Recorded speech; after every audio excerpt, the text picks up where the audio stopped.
এই বিশ্ব জগতের আল্লাহর সৃষ্টি সিরাজি আমি সকলের প্রতি আন্তরিক শুভেচ্ছা জানিয়ে আমার মন মন্দির গোপন কথা আপনাদের কাছে বলে যাচ্ছি।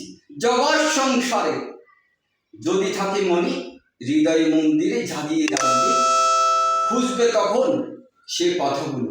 হয়তো আজ এই কথাগুলো কেউ অবহেলিত করবে আর কেউ বা যত্ন করবে, তাই আমার করার কোনো কিছু নেই। যেটা আমার হৃদয় থেকে এসেছে সেটাই আমি বলে যাচ্ছি। দুনিয়ার সম্পদ যদি তোমরা দেখো, আখেরাতের সম্পদ হারাবে। এই যে মনে করো আমার দুই হাতে দুই সাইডে একটা হলো, আমি যদি বিবেকের ধার করাই তাহলে একটা হবে পুণ্য আর একটা হলো পাপ। আর পাপের অর্থ হলো এখানে, একটা হলো আগুন আর টাকা, আর পুণ্য অর্থ হলো পবিত্র কোরআন।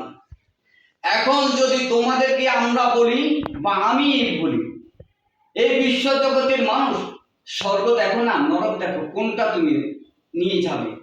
তাড়াতাড়ি তুমি বুঝিয়ে নাও নিজেকে সাক্ষী রেখে।